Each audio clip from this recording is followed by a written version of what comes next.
Hello, hello. Just checking. So I'm going to talk loud for a sec. If this comes to, just turn your mic down or your mic, your speaker. Hang on. Check, check, check. Da, da, da. Is this thing on? Hello, hello, hello. I can't tell. The stupid bar at the bottom does nothing at all. It usually works, so I'm going to assume it does. Hang on. Let me just adjust. Hello, hello, bad. Yeah, it worked. Okay, sorry. You can turn your volume back to normal. I'll talk at a reasonable level. Sorry about that. Okay, so I'm doing this. I wasn't going to, but after some of the comments that have been made by the mainstream media and the political parties and different people of opinion, and I'll just say different people of opinion because there's lots of different ways that people get heard, and sometimes you shouldn't say stuff. And some of the things that they've been saying is just absolutely vicious and wrong, and we're here to correct those statements because you asked for it, Australia. You wanted this debate, you wanted this argument, and we all knew that once the no vote went through, because the vast majority of people voting kind of knew what was going to happen, there wasn't really any question about that. We knew that the other side would go, you're all a bunch of racists. Yeah, we saw that coming. We saw that coming. So you all think we're racist because we didn't agree with you. Number one, let's get number one thing first about Australia. Everyone who votes has the right to say what they want to say, okay? Nobody is right and nobody is wrong. Everybody's grown up differently, from different backgrounds, from different walks of life, and understands the world differently to each other. In the end, the consensus won. The decision was decided because the vast majority of people said no. They didn't agree with it. So that's the correct decision, okay? So whether you like it or not, whether your side won or lost, it doesn't matter. You made Australia choose. You knew this would it would divide people on some sort of level, and it would create animosity, and that's why it was never discussed or talked about ever before, and we all know that, okay? We all know that. That's why it was never discussed. That's why it was never brought up, and that. So before you start turning around and saying, oh, you're all a bunch of this and you're all a bunch of that, you lost. The consensus won. End of story. Get over it. That is the world, okay? You don't always get what you want. I want a toilet made out of solid gold. I can't have a toilet made out of solid gold, can I? No, I want to poop on gold, but I can't. It's just, do I get all upset about it? Well, but it's just a point, all right? Learn to accept no. You can be told no more than once in your life. If you've never been told no, here's the first time. No, you can't. No, you shouldn't. No, do not do that. There you go. You've been told no. Now get over it. Get on with life, okay? Now, okay, so why did the voice fail? For many reasons. One, race had absolutely nothing to do with the decision. Nothing. It had nothing to do with, oh, the Aboriginals get but we don't like the Aboriginals, so therefore, so that they don't get that referendum thing. No, that's not what happened. Okay, there's probably an element to society that voted that way for that reason, but there's such a small fringe element that I wouldn't even be that even concerned about it. I wouldn't be worried about it. I wouldn't be, at the very least, I wouldn't even think about it. I wouldn't even give people like that the time of my day. I wouldn't talk to them. If somebody makes a decision based on race, they're not worth your time to talk to. All right, don't. I can tell you right now that the vast majority of Australians didn't vote that way because of race. Okay, that's just juvenile to think like that. All right, race isn't. It really has nothing to do with that. Okay, one of the biggest reasons that most people said no was the lack of information coming out about the voice. Okay, the voice. So basically, this is what the government did. All right, and so they didn't really even give it much time. They didn't even process it in any way. They just kind of just was like, there you go. So this is what they did. They go, oh, we've got this idea at the start of the year, roundabouts, or if that. I can't even remember. It wasn't that long ago they were talking about it. And then they're like, oh, we want to give the Aboriginals a council. And we're like thinking, oh, yeah, sounds all right. And then they go, oh, yeah, well, we're not going to tell you how the party is elected. We're not going to tell you, how the council's elected. Like, what are the criteria? Like, what's the, how are people selected? Is it only the Aboriginals that get to vote for this council, or do white Australians get to vote for it? I mean, who knows? Yeah, I'm not sure. There was no information on that. There was no information on how much power this voice was going to have and what it was going to be set out to accomplish. So basically, there was no goals. There was no way for anyone to say, oh, by the way, yes, this is how it runs and this is what it does. And this is what it's for.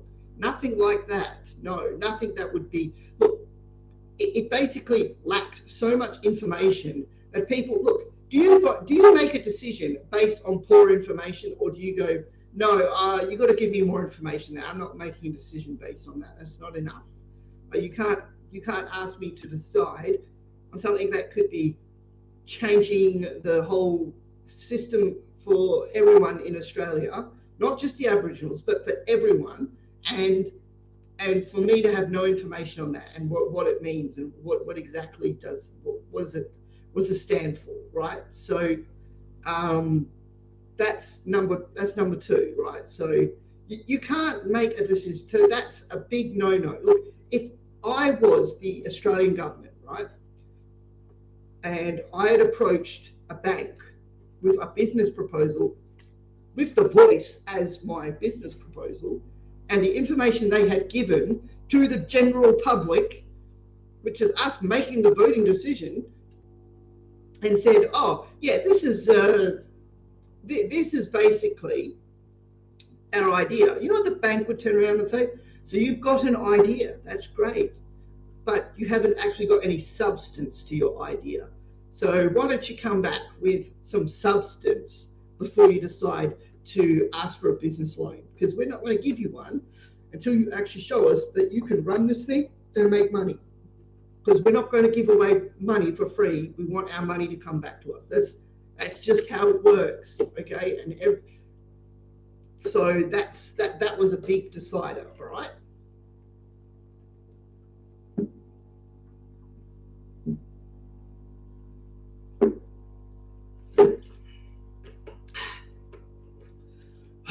Sorry, I'm thirsty. Just been mowing the lawn. Right. Okay, so we've covered lack of information. So I really was going to write down all these points because I didn't want this video to drag, obviously. Okay, another reason that you could turn around and say isn't race-based is this. So now let's say the voice is successful. Let's say it was successful.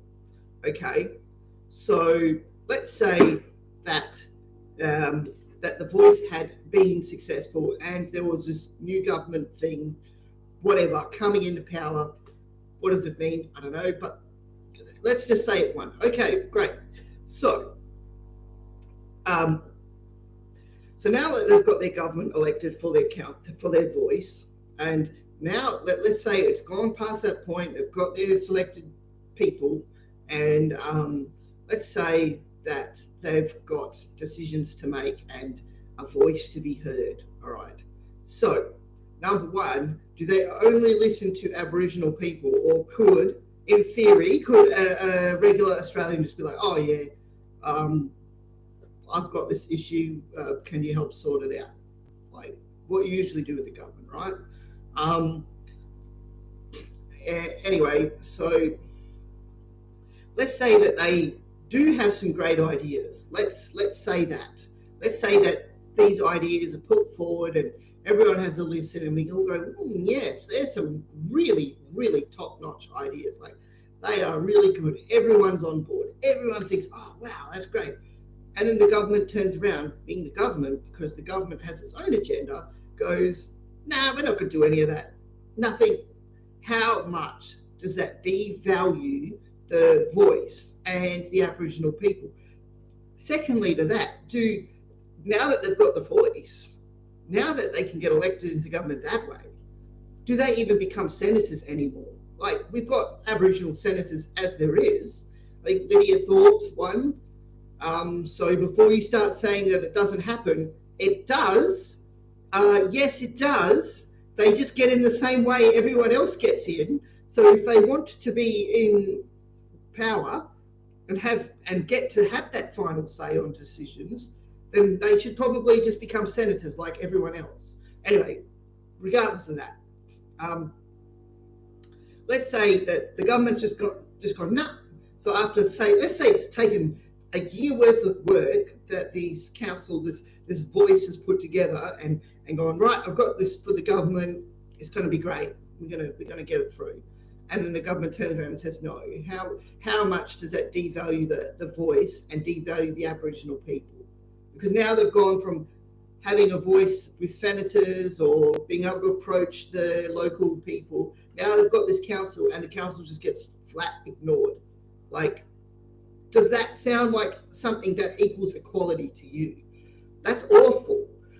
That's basically taking someone's voice, an entire race of people saying we're gonna compartmentalize you. Can't think of the word. I can think of the word, but my tongue won't say it.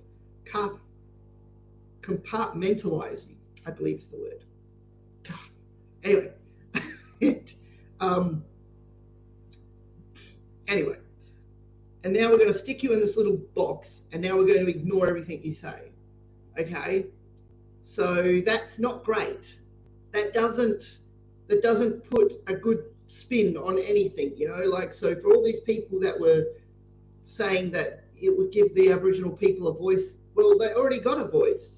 They can already say the same things or do the same things as anybody else if they so choose. Nobody's going to ignore them. I dare say people hear them more than they hear anybody else. We're just a number, so yeah. So anyway, that's that. Like, so you've taken this people, they've spent over a year. Imagine that. Imagine spending over a year of work on putting something together and everyone's for it, but then the government turns around and says, no, we're not going to do that. I mean, it's just nonsense, right? It's nonsense. Secondly, it divides people. Again, it divides people, right? So you're separating you're giving people authority based on race. When has this country ever done that? We've never been a country that has been unaccepting of other cultures or other people, and we've never said that they don't get any more of a say than any of the rest of us, because that wouldn't make a good country. All right, that doesn't happen. All right, that's bad. All right, we don't choose things based on race. It's just not how we roll.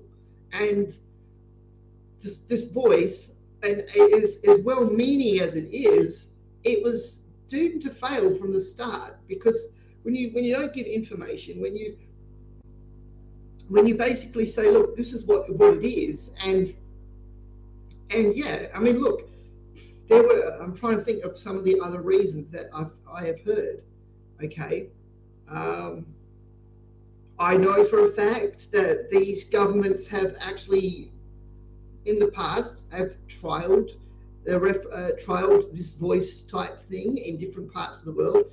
They have one in New Zealand for the Maori people. I'm told that it is a complete disaster, that it hasn't worked at all. And I think it's just a big money thing, like people just pumping money into this thing. And it's basically, it hasn't accomplished anything at all. It would have been, look, and I know that they've actually done this in Western Australia back in the 70s. And one of the people on that council, one of the elders, had said, this voice won't work for disillusioned people. I don't think anyone could have said it better, actually. Like from the article I'd read, from the comments that he had said back in the 70s. Now, I've got to remember, back in the 70s, people weren't filtered and you weren't worried about being called a racist, or you just said it how it was. That's pretty much how we should be getting back to. Enough nonsense. We've let the nonsense people have their time in the sun. Now it's time to get back to real world, okay? Because nonsense is over. Okay, blue-haired people in power is not. It's not a way. Like, if you can't work out what color your hair is going to be, shouldn't be in a position of authority. I'm sorry, but work it out. It's not that complicated. You know, if you can't work out what gender you're going to be, then obviously, should you be in a position of power, telling everyone else how it is? No, sorry, but you haven't worked out the basics to life. Nah, that ain't going to happen. That's just, sorry. I'm not trying to be mean, but that's how it is. The majority of people see things like that. They don't see things like, oh, we've got to be extra inclusive. And they just look at you and think, nah, and then I won't talk to you. That's what they think. They think this person's just lost the plot. Sorry to say, so that's sad. I'm moving away, moving on. I've had enough of that nonsense. Nonsense can be damned.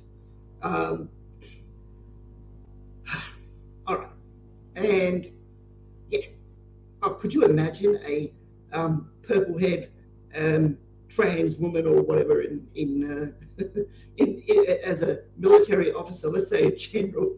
God, it'd be the worst decisions. They'd be like looking at you. Oh, look how you're dressed. You're cultural appropriation. Look at you dressed. This, that, this. And you'd be looking at it like, what the hell is wrong with this person? Like, this is the standard military uniform. Like, okay, whatever. But anyway, I'm just spitballing. I'm just having a laugh on that one.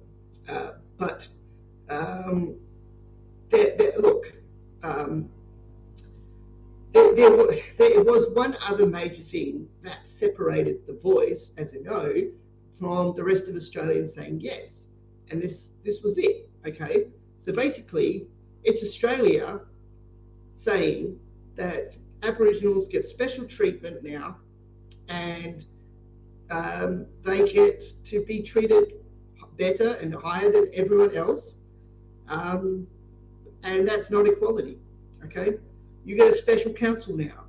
You can be in politics and not have to do any of the groundwork that politics do. You don't get through the normal ways. No, you just say, I'm this person. Okay, there you go. There's your seat. Come on. That's not earned. That's not earned. And that's not equality. And that's not, so no. The answer was a flat no. And look, if you had spoken to the vast majority of people, they would have told you that. I think someone said, if you look on a map and you see for the parts of the parts of Australia that had said yes, they're the parts not to buy property at. Oh, sorry. I'm sorry. It was pretty funny. It was just a comment I read. I was like, well, this map has showed me one thing, not to buy property in those locations. I thought, never thought of it that way. It's very clever.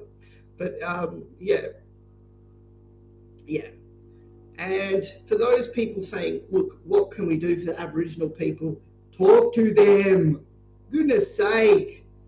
If you want to do something meaningful for the Aboriginal people, talk to them and figure out what is going to be a meaningful, lasting solution. Create some actual strategies and some things that aren't just based around money. Money doesn't fix everything in the world. Don't think that you can throw money at everything and that'll solve all your problems. It will not. So if you want to make a meaningful difference for the Aboriginal people, if you have a passion for that, and I guess you could say 40% of Australians do, maybe instead of sitting there on your high horse, go and talk to them and ask them what is going to fix their socio-economical status, what's going to make them they're better off. I can tell you they have run so many programs, and quite frankly, and this is not going to be a popular opinion, but you got to remember where I grew up, what I was exposed to, and what I've seen is not the same as you, and you wouldn't understand it, and I don't expect you to, and you can think whatever you want about me about that, but that's fine, all right? You're entitled to that opinion. I will leave it. But I can tell you that my family, we had no money. We didn't grow up with money. We didn't have anything. And we weren't offered special scholarships. We weren't offered special schools. We weren't offered special nothing. We weren't offered special sporting programs. We weren't given first in line for a job interview because we put I'm an Aboriginal on it. We weren't given a free car. We weren't given a free house. You know, something we pay that's worth like $400,000 these days, and you have to work 30 years for, and they get given one like that, or a free car because they can't make the repayments. I mean, personally, if I was an Aboriginal, I would push that.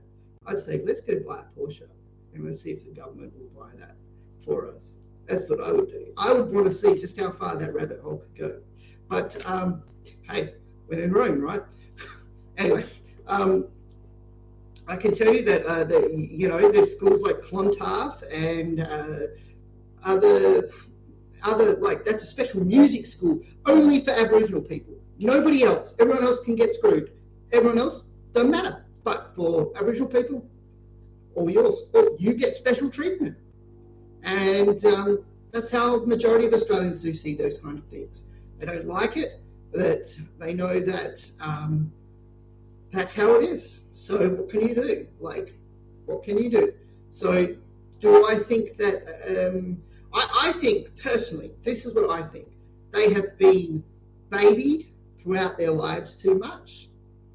And they've now become a race of dependent people that don't go out and seek to do better for themselves because they have no reason to. We're just going to pay for everything for them. We're just going to give them every opportunity.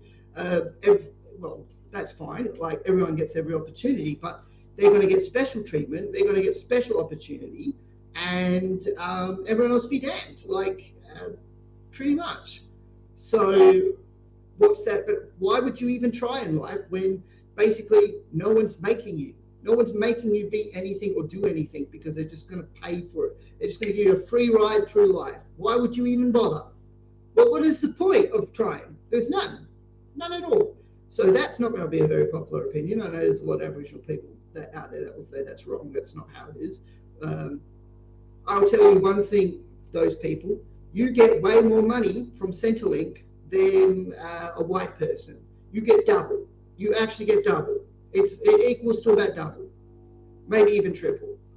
And you might say, that's not true. Do you think if a white person rang up Centrelink and said, I ran out of money, I got no money to pay to go see a funeral or something, you know what they'll say? Sorry. That's what they'll be like. Centrelink don't like white people. All right? They hate us. So don't even start. Don't even start. We're nothing. We're only the ones that created this whole country so that you can have all these freedoms and comforts and luxuries in life. And you know what you do? You spit in our face and you tell us this is your land. Well, this is our land too. So go F yourself if you don't think it is. All right? I was born here. I was raised here. My opinion matters as much as the next person's. And yeah. And I've earned everything I have got. Nobody has given me goddamn thing. Nobody gave me a free scholarship out of anything. Nobody gave me paid for my schooling. Would have helped my family out a lot, pay for food. But hey, whatever, you know, whatever. We had $200 to feed a family of 6 and a bunch of animals. We made it work, all right? So don't start with this. Oh, we're distant. Well, we don't know what it's like. You don't know what it's like. You don't know. You don't know what it's like. That's the truth. You don't know. You don't. So don't start. Don't tell me how hard you've had it. You've got nothing. You've done nothing. Everyone gives you everything in your whole life. and you think that you've had it hard. You've had nothing. No one's pushed you. No one's made you do anything. No one's, you've not watched everyone. Don't even want to go there, but look, all I'll say is don't even start. Don't. That is just crap. I'm sick and tired of hearing about it. If you want to, I would say to the Aboriginal people out there, if you want to better your lives, better your lives. Don't sit there waiting for someone to do it for you. All right? That's the secret white people have. We work hard. That's it. We don't ask for anything. We just do it. We don't complain. We just do it. So, yeah. I got a bit carried away there. Like I said, that's not the popular opinion. That's fine. I don't care. My opinion matters just as much as the next person. You can like it or dislike it. I don't care. Anyway, I don't make decisions based on race. I don't judge people on the color of their skin or their sex or what they call themselves or whatever. I only judge people on their actions. That is the only thing to me that matters. When it comes to anything, that's it. I just judge people on their actions. Only on their actions. It's the only thing that matters. It's the only thing you have to judge someone on. Have they been a good person or have they been a bad person? That's it. Nothing else matters on that. And don't be a jerk face. That's all you have to remember in life. Don't expect people to give you a free ride. Go make something of yourself. Just find something. God. Anyway, peace.